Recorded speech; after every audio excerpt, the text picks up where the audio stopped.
O que são os Vedas? Devanrita Swami, da obra Em Busca da Índia Védica. Os Vedas impressionam por todo o conhecimento que transmitem em relação a todas as esferas da vida, mas se destaca sua sabedoria na esfera espiritual. A raiz sânscrita vir significa conhecer. Veda, por sua vez, significa conhecimento. O termo védico se refere à literatura e aos ensinamentos dos Vedas.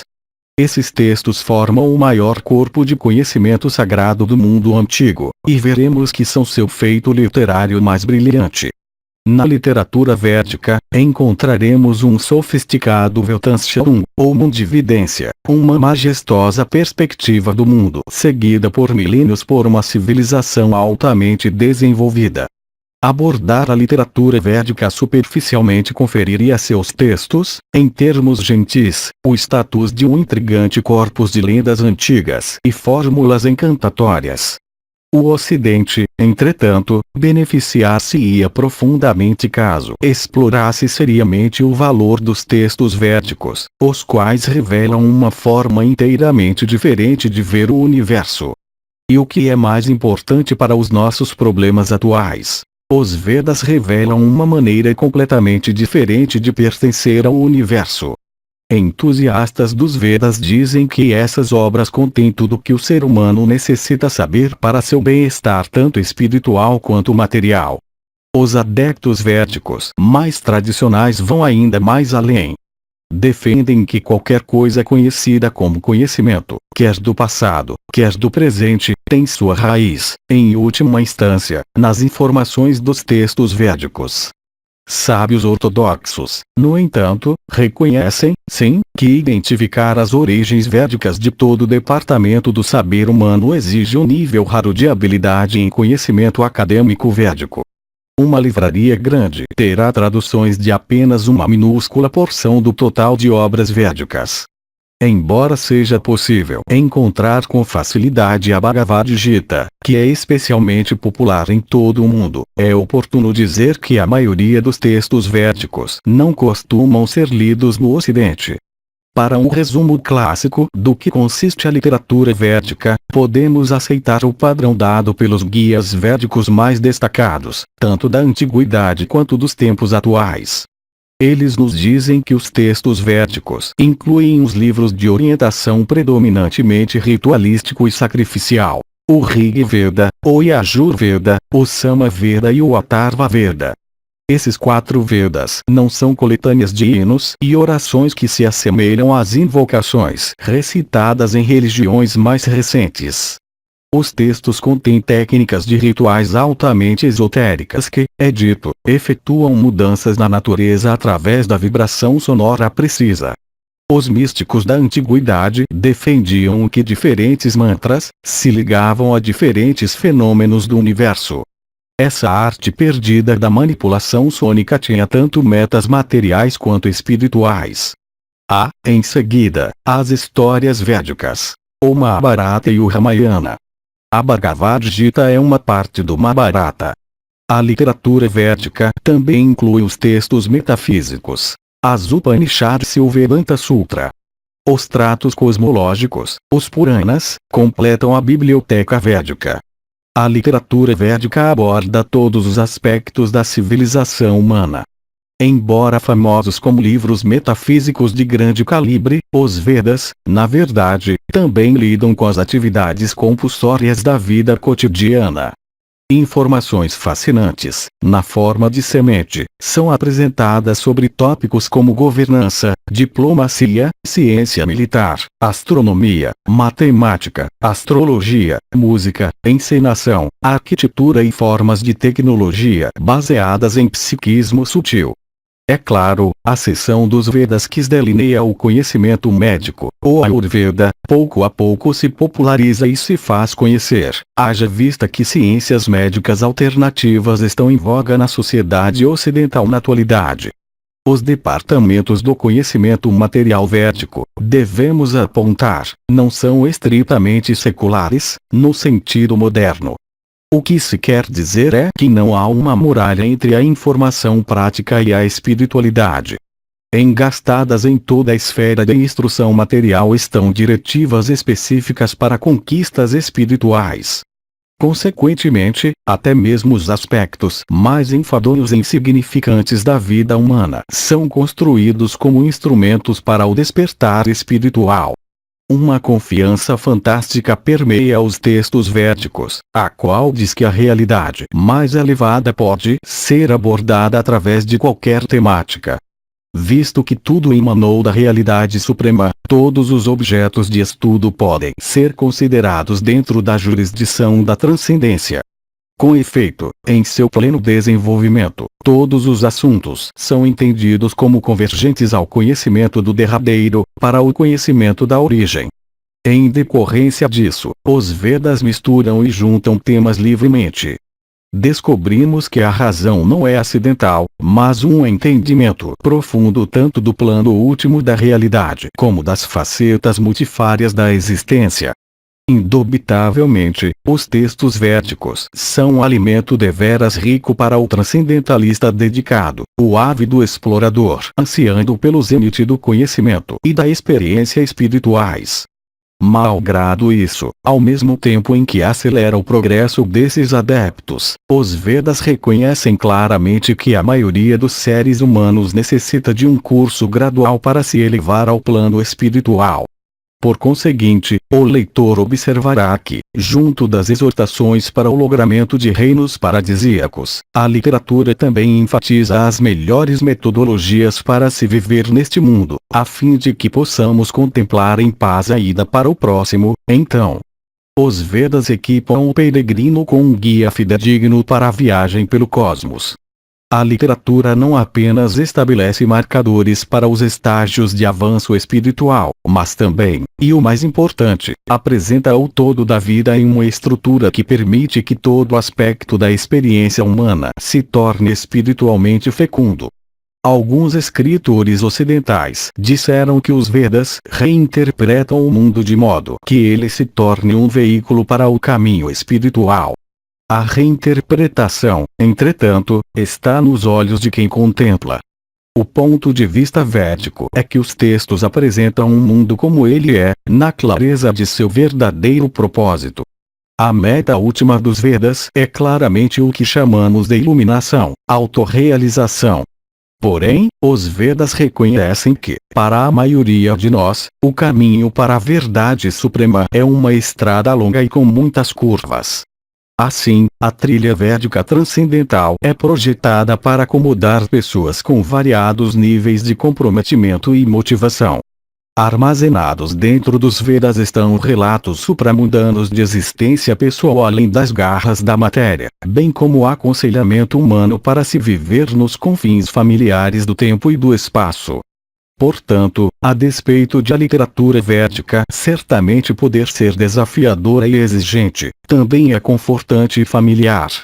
Podemos nos beneficiar por entendermos que os Vedas não são uma doutrina ou uma teologia, mas um contexto experienciável e vivo. Tendo estabelecido o viajante no curso certo, os Vedas nos informam acerca da totalidade infinita que contém a manchinha conhecida como nossa vida individual. Uma vez que a entidade viva está na rota, os Vedas fornecem todo o conhecimento necessário e toda a força igualmente necessária para que se alfira rápida ou gradualmente as metas preciosas da vida. Estar livre da ilusão material, associação com as almas puras e, finalmente, o amor transcendental com a alma suprema. O caminho e os padrões são bem estabelecidos, mas o ritmo de progresso fica aberto à expressão individual. Para o leigo, os Vedas ensinam primeiramente como desempenhar o trabalho ordinário de uma maneira metódica que produza benefícios materiais futuros. A predileção moderna parece ser o contrário. Trabalhar duro para desfrutar agora de uma maneira que traga sofrimento mais tarde. Conforme a vida de alguém que participa do sistema védico de trabalho se torna mais sóbria e deliberativa, a pessoa, então, está pronta para análises metafísicas. Através dessa disciplina filosófica, a compreensão do que é matéria e do que é espírito se fortalece.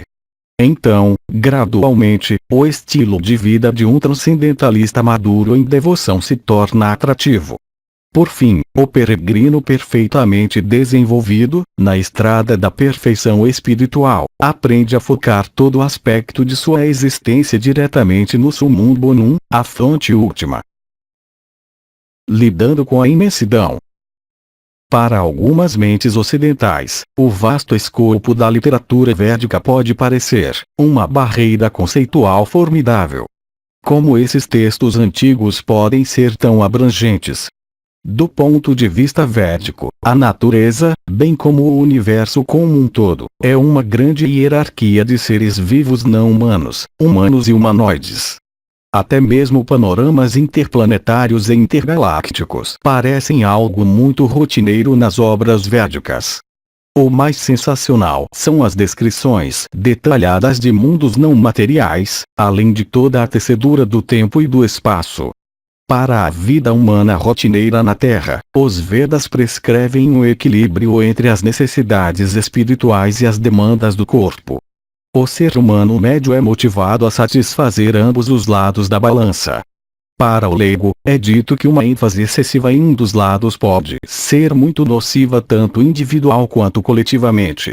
Em consequência disso, o sistema social védico combina ímpeto material com dinâmica espiritual. Julgando pelos milhares de versos dedicados a explicar como uma sociedade deve funcionar apropriadamente, os textos védicos obviamente enfatizam muito a civilização como uma ferramenta essencial para a elevação tanto material quanto espiritual.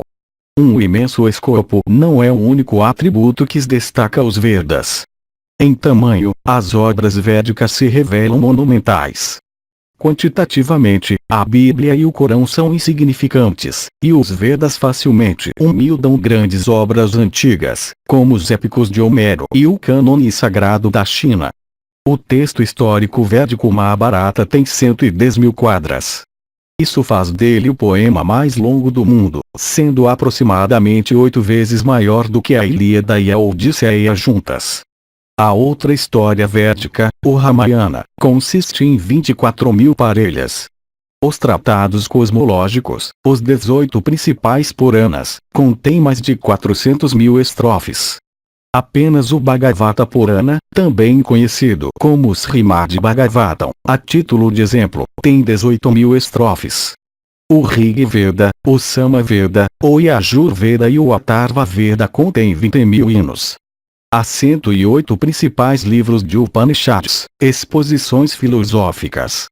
Os textos védicos se apresentam como oriundos de uma tradição oral, uma herança de profundo conhecimento transmitida pelas gerações ao longo de milênios.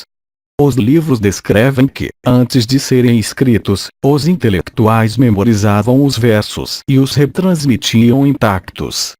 Os Vedas não são únicos nessa transmissão oral. Originalmente, outras grandes composições antigas, como a Ilíada, a Odisseia e as sagas germânicas, também não tinham versão escrita, senão que eram transmitidas de boca ao ouvido. As qualificações para ser um elo na corrente védica de conhecimento, entretanto, são, sim, especiais. Porque Veda aparentemente se refere a qualquer conhecimento oriundo da Índia e que promova a transcendência, os ocidentais podem ter dificuldade em definir o termo. Primeiramente, parece não haver barreiras rígidas quanto a que os termos Veda e Veda se referem. Variadas concepções abundam. Popularizou-se no Ocidente a tecnicidade de que Védico e Veda aplicam-se somente a 4 textos. O Rig Veda, o Yajur Veda, o Sama Veda e o Atharva Veda. É comum o Rig Veda ser destacado como pertencente a uma classe própria. Outros, no entanto, defendem o uso dos termos para designar todos esses mais as Upanishads.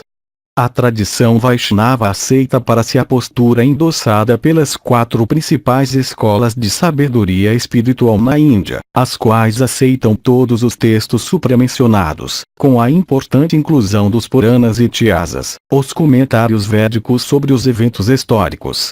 Essas 4 escolas principais autenticam sua inclusão dos Puranas e Itisas mediante citações específicas dos 4 Vedas e Upanishads. Quando classificando a literatura védica, as principais escolas na Índia distinguem apenas entre o que é conhecido como Shruti e como Smriti. O termo Shruti, aquilo que é ouvido, diz respeito à verdade atemporal ouvida pelos sábios védicos puros. Smriti, aquilo que é lembrado, por sua vez, diz respeito às elucidações que os sábios acumularam sobre o que ouviram do Shruti. Diante disso, textos como o Rig, o Yajur, o Sama, o Atharva e as Upanishads são conhecidos como Shruti. Histórias e comentários, como o Mahabharata, o Ramayana e os Puranas, são conhecidos como Smriti. Uma vez que o budismo e o jainismo não aceitam a autoridade de Shruti e Smriti, seus seguidores são sempre avaliados como alheios à esfera védica. Os ocidentais parecem ter uma propensão a dissecar e fatiar ao tentarem compreender algo vasto. Mesmo os acadêmicos frequentemente encontram dificuldades quando buscam entender a cultura védica e sua tradição textual como únicas e unificadas. Ademais, pessoas de fora talvez ignorem inadvertidamente como a autoridade dos Vedas se correlaciona com a autoridade da tradição védica. De modo a explorar a vida espiritual da Índia, tanto antiga como moderna, precisamos ver como os Vedas e os patriarcas védicos trabalham juntos. Os dois sempre estiveram entrelaçados. No conhecimento sagrado da Índia, as palavras faladas pelo divino e as palavras faladas sobre o divino têm um relacionamento intrigante. É uma estrada de 2 vidas. Os sábios puros certificam o divino, e o divino certifica os sábios puros. Essa estimulação mútua torna os textos védicos e a tradição viva com entusiasmo espiritual. O Shruti, o som originalmente ouvido, se compara à nossa mãe. O Smriti é comparado à nossa irmã. A analogia se baseia na vida familiar tradicional. Uma criancinha aprende com sua mãe, e o conhecimento obtido é reforçado por revê-lo com a irmã mais velha. Fora dos auditórios acadêmicos e dentro das tradições védicas em si, não há muita preocupação quanto à distinção entre Shruti e Smriti, os 2 ramos da mesma árvore do conhecimento. Entre os adeptos e praticantes, todas as definições de Veda ou Vedas incluem tanto os Shruti quanto os Smriti. Ambos são vistos em uma relação simbiótica de revelação contínua, a vivaz experiência védica. Um sábio védico consumado pode demonstrar como todos os elementos védicos aparentemente divergentes se unem. Os textos individuais formam um todo coerente e notável, os quais mantêm sua integridade interna há milênios. Essa harmonia textual é o veredito dos instrutores védicos doutos ao longo da história da Índia. Parece que, para conseguirmos nosso objetivo de experienciar um sabor verdadeiramente palatável da tradição védica viva, o caminho mais apropriado é aceitar a versão dos gurus patriarcas que guiam a cultura védica.